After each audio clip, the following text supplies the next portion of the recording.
I'm very happy to be joined here today with Jason Clevitt. He is the founder of the YYC Nature and Education Center, and something very exciting is coming here to Lloyd this weekend. So thank you so much for joining me today. Thanks for having me. Of course. Now, the Wildlife Festival is coming here to Lloyd. Tell me a little bit about what that is and what is coming, because there's some very exciting animals coming to the border city that I'm very excited about. So the Wildlife Festival originally was started by Little Ray's Nature Center out in Ottawa. The last time that we were able to bring the Wildlife Festival to Lloydminster was 2019. So we're really excited to be coming back. Last year, myself and our partners at Cobb's Adventure Park here in Calgary took over the Wildlife Festival and brought it so it was more local and based in Calgary, so out of Western Canada, so way shorter of drives. And we're bringing the festival. So this is going to be our fifth date. We've gone to Regina, Saskatoon, Red Deer, and Calgary so far, and it's been fantastic connecting people to animals. So we have three exhibits. We have an African exhibit, a Amazon rainforest exhibit, and a diversity of living things exhibit. We have animals on display like tortoises, snakes, ferrets, a pig, African crested porcupines, and then apparently people are really excited about the sloths. So that's a cool thing to be able to bring. Yes, it is not your typical petting zoo for sure. I'm most excited about the sloths. I love sloths and I've always wanted to meet one. So on the actual, it's coming this weekend, the February 24th to the 26th. When people show up, what can they expect? I know that there'll be opportunities for them to actually get up close to these animals, pet them, hold them maybe. So tell me a little bit about what they can expect to be doing and all the things that they will be able to learn as well. So the general admission ticket, it includes the three exhibits. We also have two rotating stage shows, one focusing on Amazonian reptiles, one focusing on the mammals. So that's where the sloth is going to be on stage. The sloth is also viewable in their habitat. We have actually two of them, Lucy and Linus. And then we've got about 50 animals. Also included in general admission is the opportunity to pet lots of them. So the ferrets, the wallabies, the pig, the porcupine, snakes, lizards. The sloths, they can only tolerate so much. One of the questions we've been asked a lot is, do we get to hold the sloth? And the answer is no. I have never even held the sloths. Holding them like upright like a baby would be kind of like me dangling someone by their legs for 7 hours. So it's not good for them. And also they don't like it. So we don't want anybody to get bit. And believe it or not, sloths do have some pretty impressive teeth. So we do have the experiences as well. So everyone will get to see the sloth, see it up close, get a picture with it in the background. We do have the opportunity to get really up close and personal, take some pictures with them, pet them, and feed them. That's $50 in advance, $55 at the door, and is a great experience. People have been raving about that. Some of the other experiences we have include holding the wallabies and cuddling them, which is one of my favorite things to do. Sitting in with our porcupines and getting to pet them and have them. They're incredibly affectionate. They're hand raised, so it's not like a wild porcupine.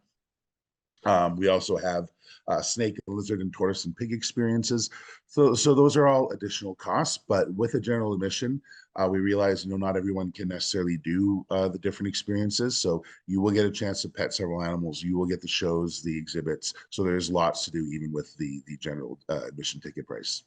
That sounds amazing. And again, like I mentioned, it's not your typical petting zoo with like the goats and the rabbits and stuff. This is a real opportunity to learn more about animals that aren't necessarily native to our country and get to learn more about other animals from different countries and all that. Is that kind of the purpose of what you guys do, coming to different spots, like you said, Calgary, Lethbridge, Regina, all those places?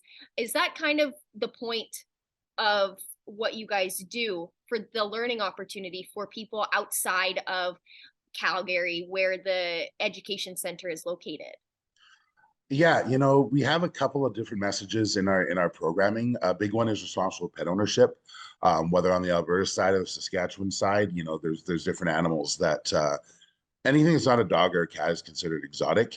And so we do have a really big message of like responsible pet ownership and doing your homework before you bring home and get a pet. So that's a big part of it. Conservation. We talk about the fact that, our sloths were born in Florida. They have no idea what the wild is, but unfortunately, a lot of times, if you're in another country like Brazil or Panama or Costa Rica, and there's some person standing on the side of the road with a sloth trying to do photo ops for $25, how that animal is probably taken from the wild and a baby and not being cared for properly. We have had thousands of people come through our doors so far, and will continue to do so with the last 4 days on this tour. And they all have a common denominator in that they all love animals and want to learn about them, or their kids have whined and complained until they gave in and brought them. By the way, that's a beautiful thing to have people come together with a love and a passion for something, for animals, for seeing, for connecting with them is really beautiful. And I know, in these audiences, we're going to have our future veterinarians and biologists and people that are going to be passionate about animals and make a difference in the world. So that's really what it is about. It's the people and the connection and our animals. Yes, and that's fantastic. And animals do really bring people together, which is spectacular. Now, finally, if people want to buy tickets, how can they do so? Where do they have to go to purchase those? So you can buy your tickets in advance at wildlifefestival.ca. They're also available at the door. And one of the things I did want to mention as well that's really exciting this year, because I wrote it and created it, I'm actually doing an adults only night on Friday night. So it will be licensed. So it's 19 plus. So at 6:30, we're going to have to kick everyone that's underage out the door. So plan for that if you're coming on Friday afternoon. And then we have a adult show. So it is a little R-rated and definitely adult content, because I get to talk about all the things that you can't talk about with animals and kids. So it's a really fun time, and that's been getting rave reviews as well. So highly recommend, if you're looking for a good date night or something, to come and check that out. And the info is all on wildlifefestival.ca, and definitely check out our social media. We're going to be giving updates on like show times and sort of some behind the scenes looks and things like that as well. Awesome. Well, thank you so much for joining me today. And it's going to be a fantastic event. I already know. And it's a fantastic opportunity for all age ranges to learn more about what you guys do and about animals that they probably had no idea about. So thank you so much for joining me, and good luck this weekend. My pleasure. We're excited to be back in Lloydminster, and I can't wait.